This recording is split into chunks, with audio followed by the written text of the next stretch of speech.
Hey, what's up, everyone? My name's Lionel, and I'm your host, Felty Productions, and you are watching I Watch You Watch. Today, we are covering Diarra from Detroit. This is Season 2, Episode 5. I appreciate everyone for coming to my channel. Like this video. You can also subscribe and leave your comments below. Let's get into this week's episode. Okay, y'all. So, what I'm finding out is that you have to pay attention to everything in every episode. Miss Diarra Kilpatrick. I promise she's intentional with everything, because there's stuff I didn't even know that she was laying groundwork for, even in the earlier episodes that are now coming up in this episode. So, if you're following along, write everything down. You may need it and you may not. More than likely, you're going to need it. And I'm going to tell you where. Oh, I didn't even think of it. We didn't know that this was happening. Diarra didn't even know it was happening, as she's now telling us. Anyways. Of course, Diarra just escaped from Cartier. She's at home along with Aja, T. Rakiba eventually comes, but she's been macking on Mac and said that she smashed him so good that he's asleep. I said, go ahead, Rakiba. But anyways, she's right now smoking, whatever, trying to ease the tension from all the, and the stress and anxiety from all of what she just experienced with Cartier. Her body was in limbo between dancing and having all of these other anxieties and all that. We see, I think this is a flashback. Remember when Diarra and Danger kind of like, what was the word? Orbed themselves together, at least in their subconscious or whatever. They were able to connect and coach each other. More Danger was coaching her. But anyways, he said you can either do something or dance. And he said, dance. Go on and do that. So she danced it out. But what she didn't realize is that trouble was at the door. Someone's knocking. Instantly, Diarra thought that it was Cartier. Did he find out where she lived at? Da da da da da. Anyways, as someone is knocking, Diarra backs us up to tell us that out of all of the escapes that she has gotten out of, because she just escaped out of Cartier and all the other stuff since finding Chris, there's a cost. Diarra's escapes has something with a cost. It ended up causing a gang war. So, 4 months ago, remember that guy? His name is Spider. He's the one that was chasing Danger. Danger called someone, which is his son, Pump. He's trying to give his son clues as to what's going on. There's bad reception, so the words that Pump was hearing was Danger, Roman. Pump thought Spider was saying preacher, but actually it was teacher. He still wrote down the words and he kept saying preacher. But anyways, at that point, he was shot and K-I-L-L-E-D. And we know that was Danger, even though Spider got his lick in too. So Pump, who is the son of Spider, would find out was a leader of a gang within Detroit called the Woodward Boys. In the next scene, we see Pump meeting with some of the surrounding gangs that have their own turf. We meet the Woodward Boys. We also meet the F mob, which consists of Cartier and his crew, and also the Gracias. G-R-A-T-I-O-T. The Gracias King. So anyways, Pump thought he was just going to throw his weight around because I'm the new sheriff in town and da da da da da. He said, what's going to happen is, you guys are going to have to pay me more taxes. If you pay me more taxes, I can keep the sheriffs off of you. And Cartier said, F that. He don't have no respect for Pump. He just get into this whole thing and think he's going to make demands and all that. Not so. He said, and basically he shamed Pump, like, you haven't even found the one that offed your daddy. And you think you're going to try to regulate what's going on around here? Absolutely not. At this point, Pump is getting upset and said that we're on that, and it's on site. When we find it, I already got it. The what is it? Danger, Roman, and the preacher. But still nobody's. Anyways, Cartier says, you gotta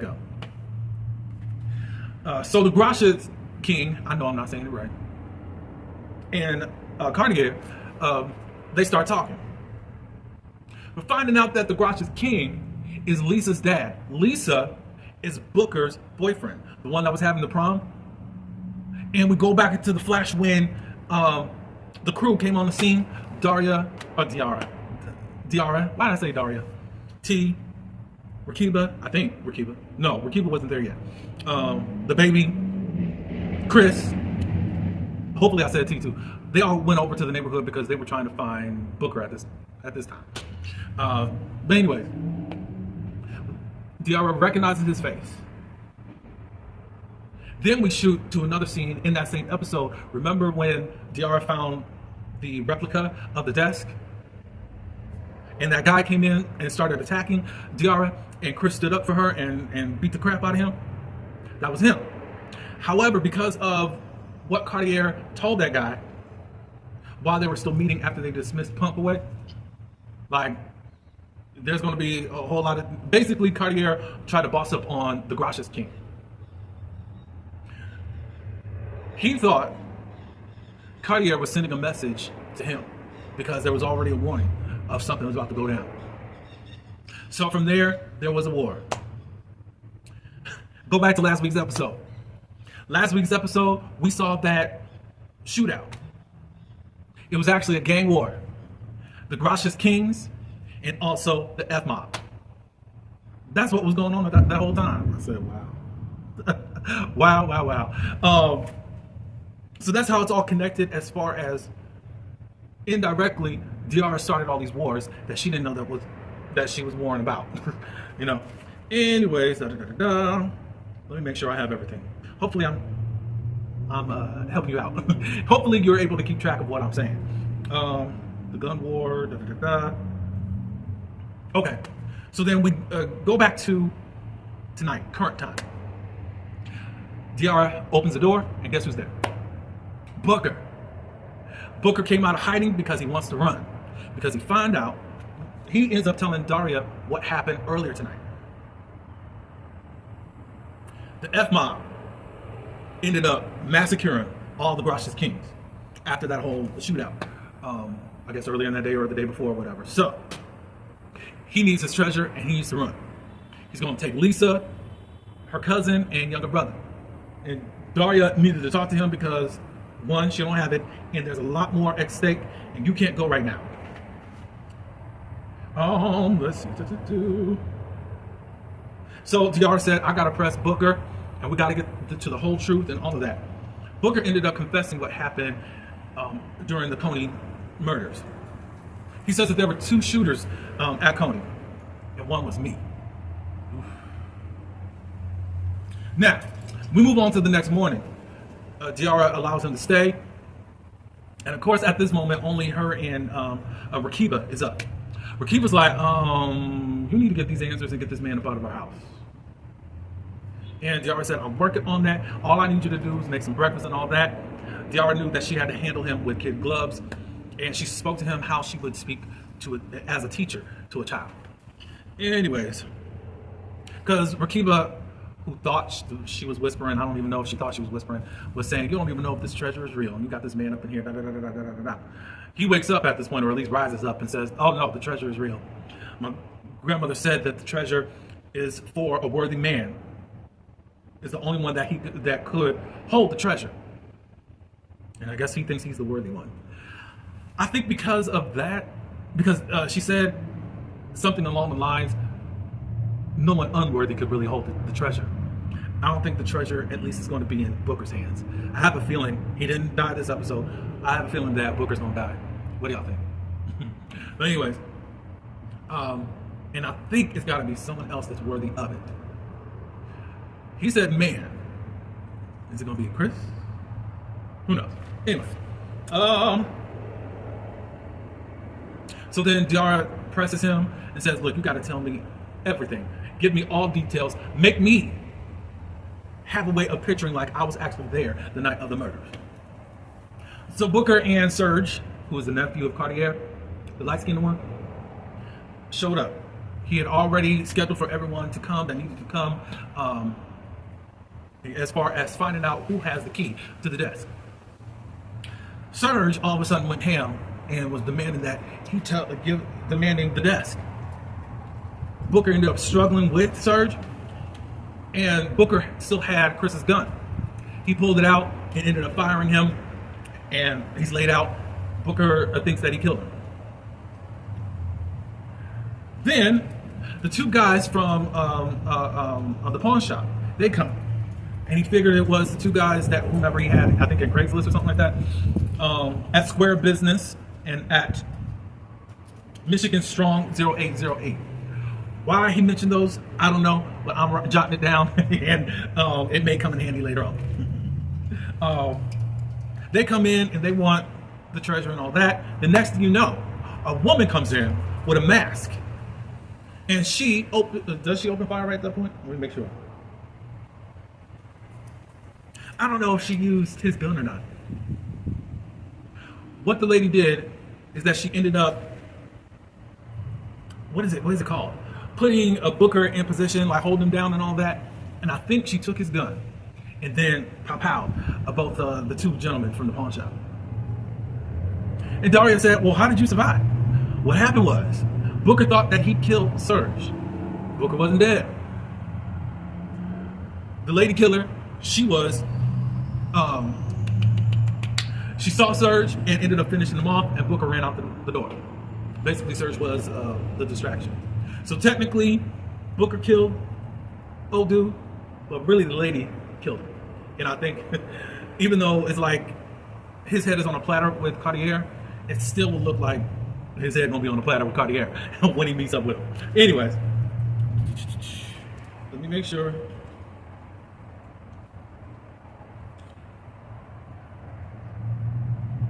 Booker did say that while the lady killer was killing Serge, she was whistling like it was no big deal. Like she's a pro at doing this stuff. Like, ooh, and she takes fun in doing it no matter what. But anyways, Diarra says that I need you to go to the cops. And he said, absolutely not. She said, you were supposed to be my witness. I'll be your witness 2,000 miles away. Meaning he needs to get up out of here. He ends up admitting that he has a video recording of everything. And he said, if you give me my treasure, that's when I'll give that over to you. Rakiba had came in when she heard about the whole recording. You got the recording? You better get the recording. Anyways, Diarra was still trying to handle that. So that's that on that for the moment. So then we switch on over to the weird Amish place. I'm calling it Amish, but I know it's not that. The farm where Danger and Bailey, I could never remember her name, but now I know. Of course, Danger is quite distant to Bailey since finding out all that stuff.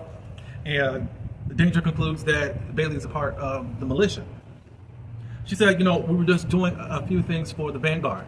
And Danger said, however you want to call it, they're using the farm to transport meth. But Bailey's trying to convince that everything's okay. It's not going to be that much longer for all of this stuff that's happening. And Danger said, well, what do you want from me?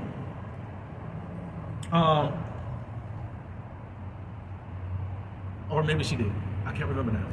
Someone asked, what do you want from me? Eggs, sex, and all that stuff. But anyways, it wasn't that important. But basically, you can tell that Danger's ready to get up out of there. And he's going to attempt to do that later on. Now, back at Diarra's place. They're trying to figure out what the message is about the painting. It's about Cain and Abel.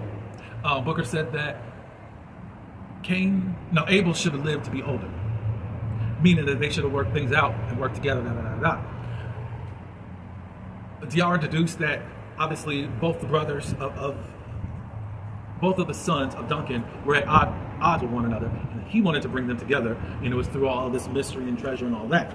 Anyways, Booker ended up seeing that there was a button on his side of the painting. Diarra found that there was another button, and they had to push it together. Yeah. The message says when it dropped down after pushing the buttons, your first move is at your last stop. And they were trying to figure out what the last stop was. But anyways, Diarra figured out the last stop here in Detroit, because you had to think about the time frame, was with the Underground Railroad right before the slaves went over into Canada. And where the last stop was with the Underground Railroad was at Trinity Baptist Rose Church. That's the same place where Diarra found the desk that Booker was hiding. Now, as they're talking, we're seeing that someone's got some type of listening device and listening at everything that Diarra and everyone in that house is saying. So her house is bugged. Listening and writing down all the clues. Who could that be? We're going to find out eventually. Now, Diarra, T, and Aja, they meet up and they're going back to the church where there is a tour of the Underground Railroad. Right there, because since it's a historical landmark. Anyways, of course, Diarra just lets us know that she's still reeling after looking at this is a spot where my car went boom. Anyways, so they go into this Underground Railroad tour, and we meet the conductor, Sister Wanda. As she starts touring, Diarra already says that, hey, I took my class twice a year, and she knows everything about this tour by heart. Of course, they're looking for clues. Conductor Sister Wanda ended up turning the lights off so that you could feel what the slaves felt as they were moving and traveling through this Underground Railroad. And guess who's on the tour? Because all of a sudden we hear all of this crying and sobbing. Two white people. You know, we got those remorseful white people about what black people actually went through. It's like, thank you. Yeah. Get out of my face. In that moment, Diarra decides that she wants to tell Aja and T that Royce offered his sperm. T gonna say, to drink? Diarra said, ew, focus on the boring heterosexual world. We're gonna make a baby together. Or at least he offered to make a baby together. And Aja was like, well, wasn't he an a-hole the last time you got pregnant? He said, yeah, but both of our biological clocks are ticking, and I believe that he's in a different place right now. She starts listing off the qualities. He's athletic, smart, all that stuff, and all we have to do is just co-parent. I don't have no feelings towards him, and he doesn't towards me, And you really don't, y'all have not spoken enough to really know if that is the case. Because I feel like there's going to be something somewhere, something's going to happen where he's going to pull a fast one on you. Not so much intentionally, I think it's going to come from a place of I do want a family with you, but I want to be with you too. That's what I'm thinking, but whatever. What do y'all think? Something is going to be pulled out of the rabbit's hat on Diarra, as we can see the track record for her. Anyways. So the conductor, Sister Wanda, she's going to say, why is y'all talking? And why am I hearing something about sperm? So then Diarra thought of something on the fly and said she wondered if the slaves had sex. And everybody's looking at her. Sister Wanda was okay with it. It was a weird question, but she'll allow it. And she said, I believe they had sex. We're good-looking people. Of course. While they're looking around, Diarra notices something very recognizable. It's from the painting, and it's the background. Of course, you see Cain and Abel, whichever side they were on, and then there's this oval type of thing, whatever it is. It's the same thing that's in the painting. She asks Sister Wanda what it's all about, and Wanda said, nothing is back there. I got a theory, but I'm gonna give it to you in just a few minutes on who I have a theory.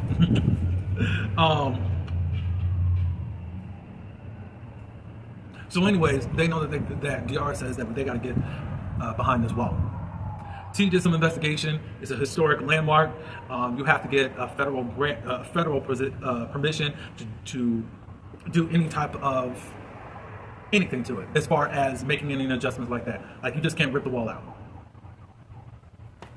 So they thought of how could they actually do this, because there's security 24/7, and they said, well, let's come back tomorrow during church. Church will be going on, everyone will be loud, and we can do what we do. I was just all for it because she's a church lady, a church girl. Anyways, Rakiba ends up calling Daria. They're outside of the church at this point, and says, hey, Cartier knows where you live. He left this note on the door. Daria says, look, no matter what, Don't let Booker see it. He's already skittish enough, and we don't need anything for him to run right now. All right, so later on that night, Aja, she goes and meets a guy named Priest, and he is fun. I will follow him wherever he may go. Yeah, yeah, Priest is fine. He's delivering the virgin hair to Aja. Priest starts flirting first, and then Aja picked it up, and looks like they're kind of interested in each other, but it looks like they're taking it slow and all that. She gets a call from, I guess, one of her clients, Mary. They weren't supposed to see each other till Monday, but she said, I need to see you now. So they leave, and all that good stuff. Hopefully we see more of you, Priest. For selfish reasons. Anyways, while Danger, he's in the local town, he sees a picture of one of the old guy that was offed during the whole Coney restaurant situation. That's concerning to him, but he takes note of that because it's back in his hometown. But they're trying to find the killer at this point. All right, so it's Sunday. Diarra, T, and Aja, they show up at church. They walk up in there thinking it's going to be a Holy Ghost-filled time, and it is scarce. And it's a particular age group that don't have a lot of vibrance to them. I don't want to say life. Yeah, vibrance. So they sit down. Of course, everybody can see him and all that. And Diarra sits next to Sister Wanda. She talks about, they just talk about why it's so empty up in here. Sister Wanda said, Pastor's ex-wife, when they got divorced, the church split. Of course, this was his second wife after his first wife passed away. I don't know why I was going to say original. But anyways, a lot of them got up and left and all that after that. So then Diarra came up after, while the preacher was preaching. He had this altar call. It was like this altar testimony service type call. He said that she wanted to use this time to distract the church while T go in and break into that wall. She goes up there and all that. There's this inner conflict within her as far as having a baby and being with Chris and da-da-da-da-da-da. Sister Wanda noticed that T was going to the Underground Railroad part. So T's down there, and the next thing you know, Sister Wanda comes and says the bathroom ain't over here, because I think T said he needed to use the bathroom. It's that way. So he was detoured from there. Okay, since we got to this part, who do you think is a lady killer? Do you think it's Sister Wanda? Or could it be Ron's ex? Or the Anna Marie Hornsberg character? Remember the first episode when she was looking for her husband and all that? Or boyfriend? That she wanted Diarra to help out with? Well, I keep saying Diarra. Sorry about that. But anyways, I think it could be those three. I'm leaning towards Sister Wanda. Sister Wanda got a Glock. Now, her voice is more higher than what we heard speaking to Booker. And we know Anna Marie's not that high either. But I think it's either those two, Anna Marie's character and Sister Wanda. But what do y'all think? Anyone else y'all can think of? Let me know in the comments. Let's see. So they're back at home. Rakiba at this point is like, we gotta make a move. Get rid of old boy. He needs to tell us what's up. Give us the video now. Booker ready to jump because get up out of there. T ends up kind of wrestling him to hold him down and all that. He ends up hurting him. And Diarra got back Booker's attention, and everyone else calmed down and out the way so that they could talk some more. You know, I'm here for you. Calm down. Da da da da da. She said, look, it's going to be really something out here. I get it. I will have my ex-husband, who I hate, who you may have seen on all the billboards, help you out. Just letting you know that I'm not going to leave you. Booker stays and says that he will. She still says that she's going to get the treasure and all that, and then he will also help out on his end, too. He still takes the deal. Later on that night, Aja comes back over, but she gets this indication that from her shop. She finds out that her shop is being broken into. So she goes and handles that. Booker and Diarra has a little bit more time together. Diarra. And he tells the full story of Duncan Duckett from what he knows. He's from Mississippi. Built his own house by himself. And then the Klan ended up burning it. He saved one morsel of the wood and ended up putting that in the treasure chest or desk, the armoire, after he got up to Detroit. When he got to Detroit, he became a bootlegger and made so much money. No. While he's talking, Chris calls. And she says, look, Booker, I'm sorry. I got to take this call. Stay right here. Rakiba has been assigned to look over him. She takes the call.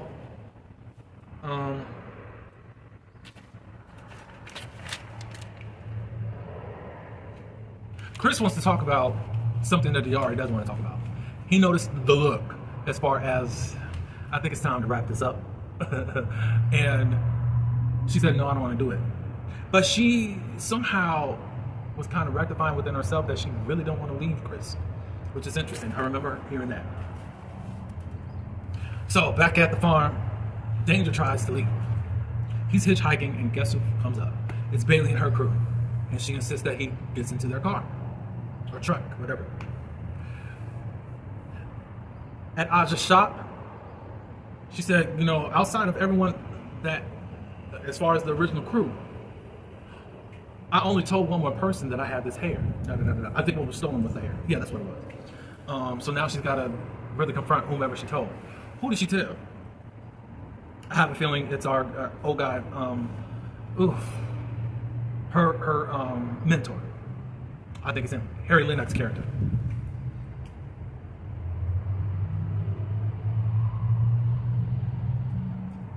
Even though Diarra doesn't want to have this talk, she still says that she does want children. Anyway, she comes back downstairs and she discovers that Booker's gone. But Rakiba's like, is Booker with you? Look, you were supposed to be watching him. So I don't understand how, whatever. Anyways, we see Booker. He has left. He's somewhere in the neighborhood or whatever. He's just smoking something, lit up something, and the next thing you know, a van comes by. Looks like they're arresting him and throws him into a van. And basically, that's the trouble Diarra was talking about. This was a very interesting episode. As I said all along, all the episodes are, but yeah, we gotta pay attention to everything on this show. I think it's just really interesting as the navigation. I don't know how we got from the first episode to here. Who knew that this armoire was just so powerful and really made us invested into another. I know it's got to somehow coincide with what happened at the beginning of the season in regards to Chris, I forget his name, but Harry Lennox's character, and Felicia Rashad's character, and all of that. I think it's got to coincide in some type of way. I do think that Booker is going to DIE. Because if you remember in the first episode, the first scene where Diarra is running from whomever, and she says that I didn't want anyone to DIE. I think it's got to be him. I think it does. But anyways, that's all I got, y'all. Y'all tell me your thoughts on this episode. Who do you think is the lady killer? Because it would be convenient that the lady killer, who was at the church premises, planted the bomb. It's just her voice is lower than what we see during the tour thing, but that could be her tour/church voice. I don't know. But she's got a Glock. That's all I gotta say.